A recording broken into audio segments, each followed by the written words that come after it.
9. Chapter 9. Chapter 9. Chapter 9. Casey's dancing with bologna in the kitchen. Okay. Harry Potter and the Sorcerer's Stone, Chapter 9, as narrated by Stephen Davis. The Midnight Duel. Harry had never believed he would meet a boy he hated more than Dudley, but that was before he had met Draco Malfoy. Still, first-year Gryffindors only had potions with the Slytherins, so they didn't have to put up with Malfoy much. Or at least, they didn't until they spotted a notice pinned up in the Gryffindor common room that made them all groan. Flying lessons would be starting on Thursday, and Gryffindor and Slytherin would be learning together. Typical, said Harry darkly. Just what I always wanted, to make a fool of myself on a broomstick in front of Malfoy. He had been looking forward to learning to fly more than anything else. You don't know that you'll make a fool of yourself, said Ron, reasonably. Anyway, I know Malfoy is always going on about how good he is at Quidditch, but I bet that's all talk. Malfoy certainly did talk about flying a lot. He complained loudly about first years never getting on the house Quidditch teams and told long, boastful stories that always seemed to end with him narrowly escaping muggles and helicopters. He wasn't the only one, though. The way Seamus Finnegan told it, he'd spent most of his childhood zooming around on the countryside on the broomstick. Even Ron would tell anyone who'd listened to him about the time he'd almost hit a hang glider on Charlie's old broom. Everyone from wizarding families talked about Quidditch constantly. Ron had already had a big argument with Dean Thomas, who shared their dormitory, about soccer. Ron couldn't see what was exciting about a game that only had one ball where no one was allowed to fly. Harry had caught Ron prodding Dean's poster of West Ham soccer team, trying to make the players move. Neville had never been on a broomstick in his life, because his grandmother had never let him near one. Privately, Harry felt she'd had good reason, because Neville managed to have an extraordinary number of accidents even with both feet on the ground. Hermione Granger was almost as nervous about flying as Neville was. This was something you couldn't learn by heart out of a book. Not that she hadn't tried. At breakfast on Thursday, she bored them all with stupid flying tips she'd gotten out of a library book called Quidditch Through the Ages. Neville was hanging on to her every word, desperate for anything that might help him hang on to his broomstick later. But everybody else was very pleased when Hermione's lecture was interrupted by the arrival of mail. Harry hadn't had a single letter since Hagrid's note, something that Malfoy had been quick to notice, of course. Malfoy's eagle owl was always bringing him packages of sweets from home, which he opened gloatingly at the Slytherin table. A barn owl brought Neville a small package from his grandmother. He opened it excitedly and showed them a glass ball the size of a marble, which seemed to be full of white smoke. It's a remembrall, he explained. Gran knows I forget things. This tells you if there's something you've forgotten to do. Look, you hold it tight like this, and if it turns red, His face fell because the remembrall had suddenly glowed scarlet. You've forgotten something. Neville was trying to remember what he'd forgotten when Draco Malfoy, who was passing the Gryffindor table, snatched the remembrall out of his hand. Harry and Ron jumped to their feet. They were half hoping for a reason to fight Malfoy, but Professor McGonagall, who could spot trouble quicker than any teacher in the school, was there in a flash. What's going on? Malfoy got my remembrall, Professor. Scowling, Malfoy quickly dropped the remembrall back on the table. Just looking, he said, and he sloped away with Crabbe and Goyle behind him. At 3:30 that afternoon, Harry, Ron, and the other Gryffindors hurried down the front steps onto the grounds for their first flying lesson.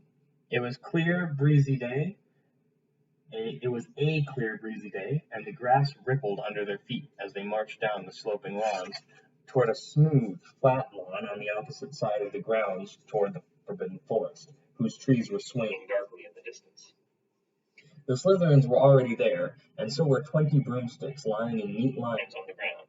Harry had heard Fred and George Weasley complain about the school brooms, saying that some of them started to vibrate if you flew too high, or always slightly to the left. Their teacher, Madame Hooch, arrived. She had short, gray hair and yellow eyes like a hawk. Well, what are you all waiting for? She barked. Everyone stand by a broomstick. Come on, hurry up. Harry glanced down at his broom. It was old, and some of the twigs stuck out at odd angles. Stick your right hand over your broom, called Madame Hooch, up at the front, and say up, up, everyone shouted. Harry's broom jumped into his hand at once, but it was one of the few that did. Hermione Granger's had simply rolled over onto the ground, and Neville's hadn't moved at all. Perhaps brooms, like horses, could tell when you were afraid, thought Harry. There was a quiver in Neville's voice that said only too clearly that he wanted to keep his feet on the ground. Excuse me. Oh my goodness. Madame Hooch then showed them how to mount their brooms without sliding off the end, and walked up and down the rows correcting their grips. Harry and Ron were delighted when she told Malfoy he'd been doing it wrong for years. Now when I blow my whistle, you kick off from the ground hard, said Madame Hooch. Keep your broom steady, rise a few feet, and then come straight back down by leaning forward slightly. On my whistle, 3, 2... But Neville, nervous and jumpy and frightened of being left on the ground, pushed off hard before the whistle had touched Madame Hooch's lips. Come back, boy, she shouted, but Neville was rising straight up like a cork shot out of a bottle. 12 feet, 20 feet. Harry saw his scared white face look down at the ground falling away, saw him gasp, slip sideways off the broom, and wham! A thud and a nasty crack, and Neville lay face down on the grass in a heap. His broomstick was still rising higher and higher, and started to drift lazily toward the Forbidden Forest and out of sight. Madame Hooch was bending over Neville, her face white as his. Broken wrist, he heard her mutter. Come on, boy. It's all right. Up you get. She turned to the rest of the class. None of you is to move while I take this boy to the hospital wing. You leave those brooms where they are, or you'll be out of Hogwarts before you can say Quidditch. Come on, dear. Neville, his tear-streaked... oh, my God. Neville, his face tear-streaked, clutching his wrist, hobbled off with Madame Hooch, who had her arm around him. No sooner were they out of earshot than Malfoy burst into laughter. Did you see his face? The great lump! The other Slytherins joined in. Shut up, Malfoy, snapped Pavati Patil. Oh, sticking up for Longbottoms?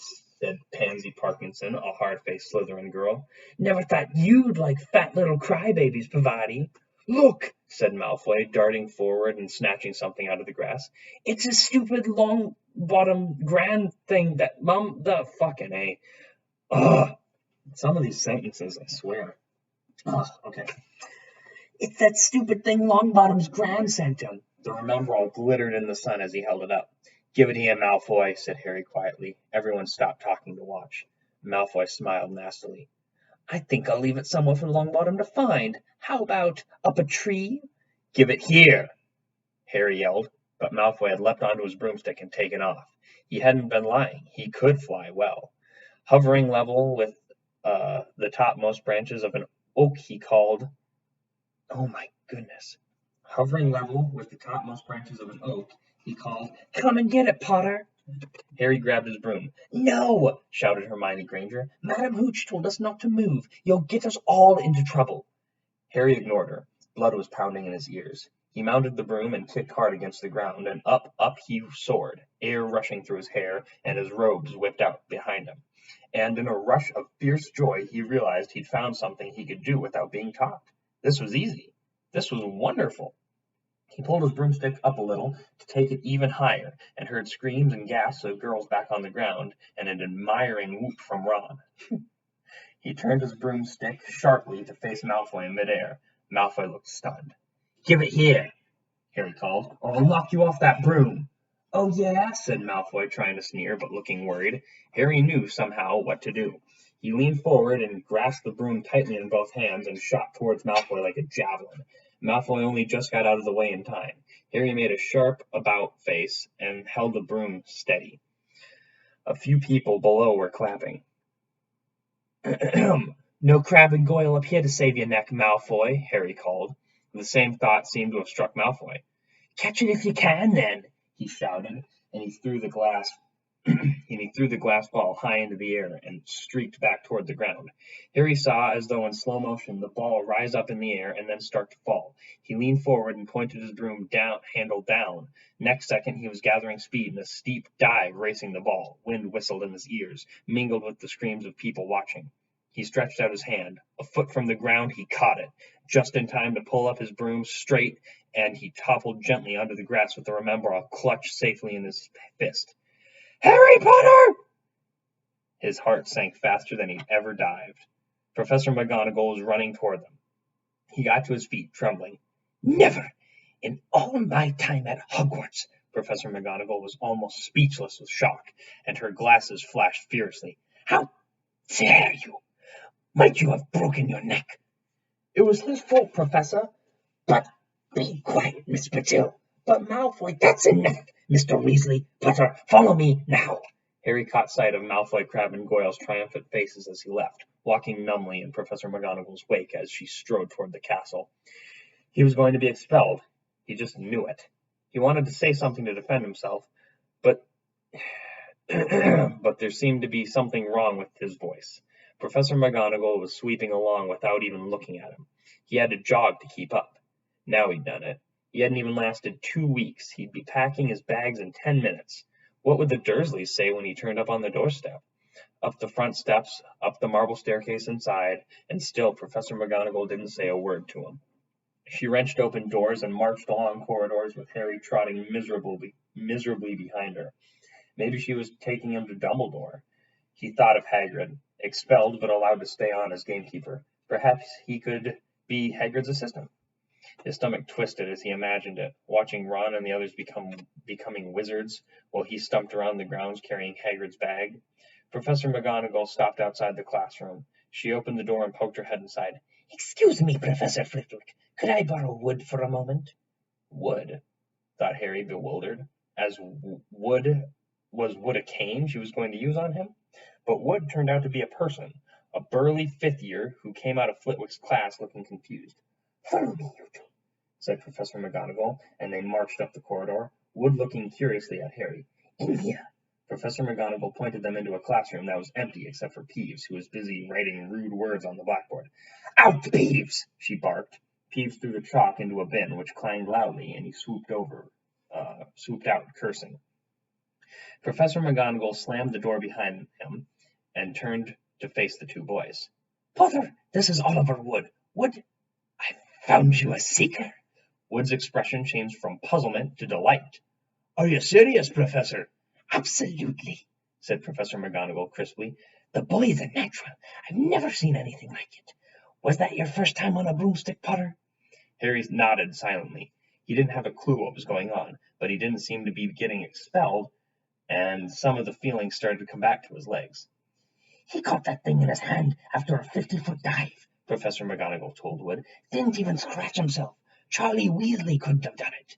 Wood was now looking as though all his dreams had come true at once. Ever seen a game of Quidditch, Potter? He asked excitedly. Wood's captain of the Gryffindor team, Professor McGonagall explained. He's just built for a seeker, too, said Wood, now walking around Harry and staring at him. Light, speedy, we'll have him in a decent broom, Professor. A Nimbus 2000 or a Clean Sweep 7, I'd say. I should speak to Professor Dumbledore and see if we can't bend the first-year rule. Heaven knows we need a better team than last year. Flattened in that mass match against Slytherin, I couldn't look Severus Snape in the face for weeks. Professor McGonagall peered sternly over her glasses at Harry. I want you to hear you're training hard, Potter, or I may change my mind about punishing you. Then she suddenly smiled. Your father would have been proud, she said. He was an excellent Quidditch player himself. You're joking. It was dinner time. Harry had just finished telling Ron what had happened when he left the grounds with Professor McGonagall. Ron had a piece of steak and kidney pie halfway to his mouth, but he'd forgotten all about it. Seeker, he said. The first years never. You must be the youngest house player in about a century, said Harry, shoveling pie into his mouth. He felt particularly hungry after the excitement of the afternoon. Wood told me. Ron was so amazed, so impressed, he just sat and gaped at Harry. I start training next week, said Harry. Only don't tell anyone. Wood wants to keep it a secret. Fred and George Weasley now came into the hall, spotted Harry, and hurried over. "Well done," said George in a low voice. "Wood told us. We're on the team too. Beat us." "I tell you, we're going to win that Quidditch Cup for sure this year," said Fred. "We haven't won since Charlie left, but this year's team's going to be brilliant. You must be good, Harry. Wood was almost skipping when he told us. Anyway, we've got to go. Lee Jordan reckons he found a new secret passageway out of the school. Bet it's the one behind the statue of Gregory the Smarmy that we found on our first week. See ya." Fred and George had hardly disappeared when someone far less welcome turned up. Malfoy, flanked by Crabbe and Goyle. "Having a last meal, Potter? When are you getting the train back to the Muggles?" "You're a lot braver now that you're on the ground with your little friends, aren't you?" said Harry coolly. There was, of course, nothing at all little about Crabbe and Goyle, but as the high table was full of teachers, neither of them could do more than crack their knuckles and scowl. "I'd take you on any time on my own," said Malfoy. "Tonight, if you want. Wizard's duel. Wands only, no contact. What's the matter? Never heard of a wizard's duel before, I suppose?" "Of course he has," said Ron, wheeling him round. "I'm his second. Who's yours?" Malfoy looked at Crabbe and Goyle, sizing them up. "Crabbe," he said. "Midnight, all right? We'll meet you in the trophy room. That's always unlocked." When Malfoy had gone, Ron and Harry looked at each other. "What is a wizard's duel?" said Harry. "And what do you mean, you're my second?" "Well, a second's there to take over if you die," said Ron casually, getting started at last on his cold pie. Catching the look on Harry's face, he added quickly, But people only die in proper duels, with real wizards. The most you and Malfoy will ever be able to do is send sparks at each other. Neither of you knows enough magic to do any real damage. I bet he expected you to refuse right away anyways. And what if I wave my wand and nothing happens?" "Throw it away and punch him in the nose," Ron suggested. "Excuse me." They both looked up. It was Hermione Granger. "Can't a person eat in peace in this place?" Hermione ignored him and spoke to Harry. "I couldn't help overhearing what you and Malfoy were saying." "Bet you could," Ron muttered. "And you mustn't go wandering around school at night. Think of the points you'll lose Gryffindor if you're caught, and you're bound to be. It's very selfish of you, and it's none of your business, really," said Harry. "Goodbye," said Ron. All the same, it wasn't what you'd call the perfect end of the day, Harry thought as he lay awake, listening to Dean and Seamus falling asleep. Neville wasn't back from the hospital quite yet. Ron had spent all evening giving him advice, such as, "If he tries to curse you, you better dodge it, because I can't remember how to block them." There was a very good chance they were going to get caught by Filch or Mrs. Norris, and Harry felt he was pushing his luck, breaking another school rule today. On the other hand, Malfoy's sneering face kept looming up out of the darkness. This was his big chance to beat Malfoy face to face. He couldn't miss it. Excuse me. 11:30, Ron muttered at last. "We'd better go." They pulled on their bathrobes, picked up their wands, and crept across the tower room, down the spiral staircase, and into the Gryffindor common room. A few embers were still glowing in the fireplace, turning all the armchairs into hunched-back shadows. They had almost reached the portrait hole when a voice spoke from the chair nearest them. "I can't believe you're going to do this, Harry." A lamp flickered on. It was Hermione Granger, wearing a pink bathrobe and a frown. "You!" said Ron furiously. "Go back to bed." "I almost told your brother," Hermione snapped. "Percy, he's a prefect. He'd put a stop to this." Harry couldn't believe anyone could be so infuriating. "Come on," said Ron. He pushed open the portrait of the fat lady and climbed through the hole. Hermione wasn't going to give up that easily. She followed Ron through the portrait hole, hissing at him like an angry goose. "Don't you care about Gryffindor? Do you only care about yourselves? I don't want Slytherin to win the House Cup, and you'll lose points. You'll lose all the points I got from Professor McGonagall for knowing about switching spells." "Go away." "All right, but I warned you. You just remember what I said when you're on your train on the way home tomorrow. You're so... But what they were, they didn't find out. Hermione had turned to the portrait of the fat lady to go back inside and found herself facing an empty painting. The fat lady had gone on a nighttime visit, and Hermione was locked out of Gryffindor Tower. "Now what am I going to do?" she asked shrilly. "That's your problem," said Ron. "We've got to go. We're going to be late." They hadn't even reached the end of the corridor when Hermione caught up with them. "I'm coming with you," she said. "You are not." Do you think I'm going to stand out here and wait for Filch to catch me? If he finds all three of us, I'll tell him the truth, that I was trying to stop you and that you can back me up."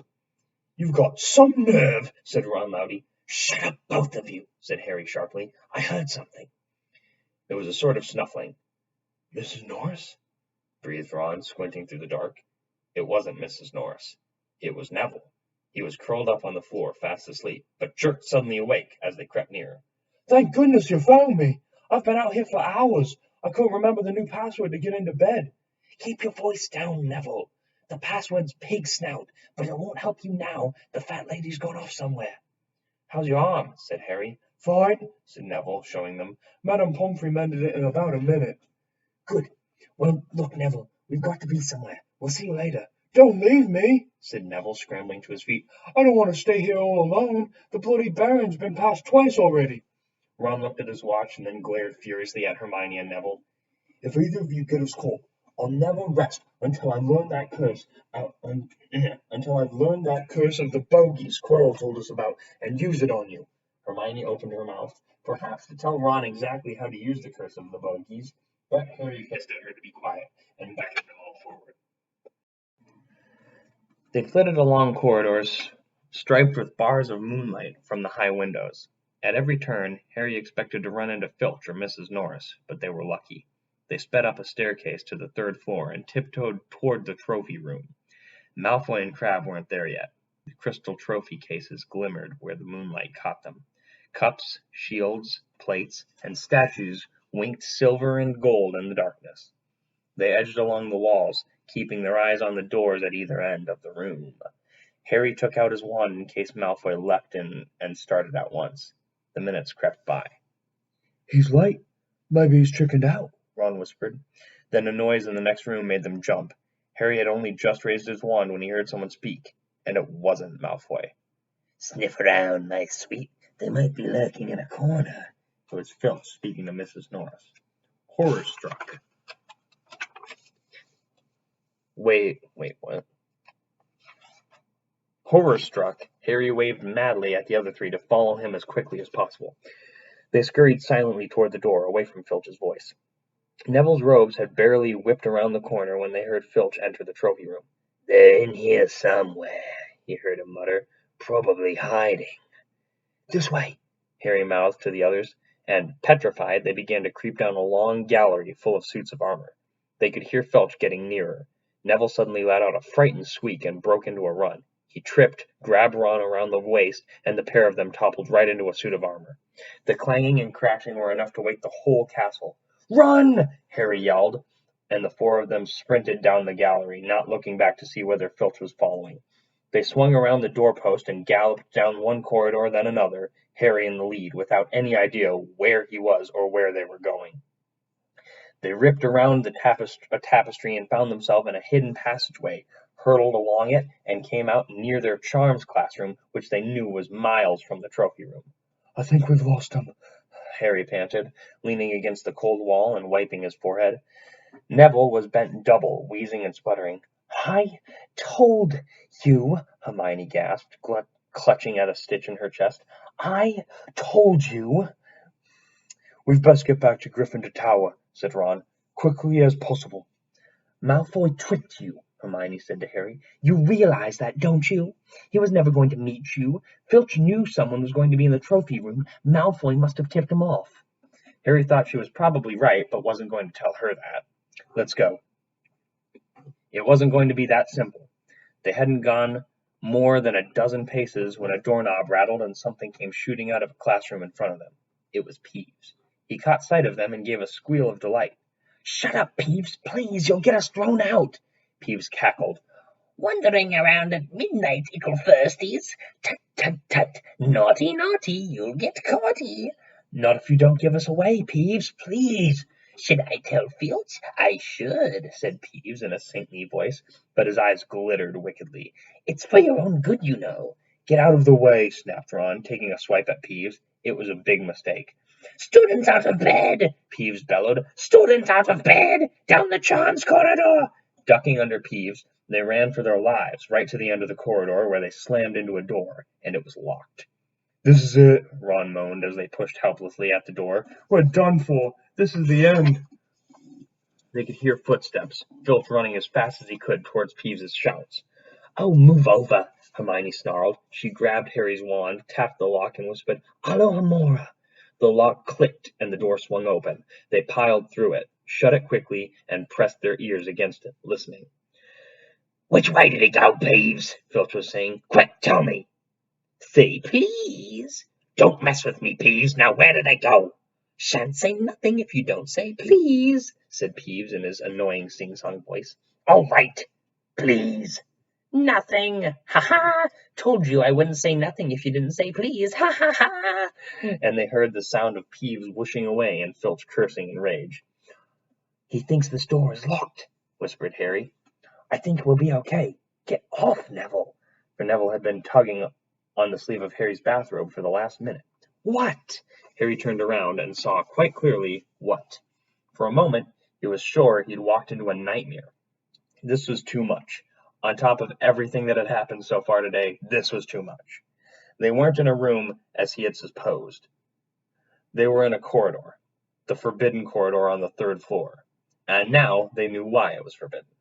They were looking straight into the eyes of a monstrous dog, a dog that filled the whole space between the ceiling and the floor. It had 3 heads, 3 pairs of rolling, mad eyes, 3 noses twitching and quivering in their direction, 3 drooling mouths, saliva hanging in slippery ropes from yellowish fangs. It was standing quite still, all 6 eyes staring at them, and Harry knew that the only reason they weren't already dead was that their sudden appearance had taken it by surprise. But it was quickly getting over that. There was no mistaking what those thunderous growls meant. Harry groped for the doorknob. Between Filch and death, he'd take Filch. They fell backwards. Harry slammed the door shut, and they ran. They almost flew, back down the corridor. Filch must have hurried off to look for them somewhere else, because they didn't see him anywhere, but they hardly cared. All they wanted to do was put as much space between them and that monster as possible. They didn't stop running until they reached the portrait of the fat lady on the 7th floor. "Where on earth have you all been?" she asked, looking at their bathrobes hanging off their shoulders, and their flushed, sweaty faces. "Never mind that. Pig snout! Pig snout!" panted Harry, and the portrait swung forward. They scrambled into the common room and collapsed, trembling in armchairs. It was a while before any of them said anything. Neville, indeed, looked as though he'd never speak again. "What do you think they're doing, keeping a thing like that locked up in school?" said Ron finally. "If any dog needs exercise, that one does." Hermione had got both her breath and her bad temper back again. "Don't any of you use your eyes, do you?" she snapped. "Didn't you see what that thing was standing on?" "The floor?" Harry suggested. "I wasn't looking at its feet. I was too busy with its heads." "No, not the floor. It was standing on a trap door. It's obviously guarding something." She stood up, glaring at them. "I hope you're pleased with yourselves. We could have all been killed, or worse, expelled. Now, if you don't mind, I'm going to bed." Ron stared after her, his mouth open. "No, we don't mind," he said. "You'd think we dragged her along, wouldn't you?" For Hermione had given Harry something else to think about as he climbed back into bed. The dog was guarding something. What had Hagrid said? Gringotts was the safest place in the world for something you wanted to hide, except for, perhaps, Hogwarts. It looked as though Harry had found out where the grubby little package from Vault 713 had gone.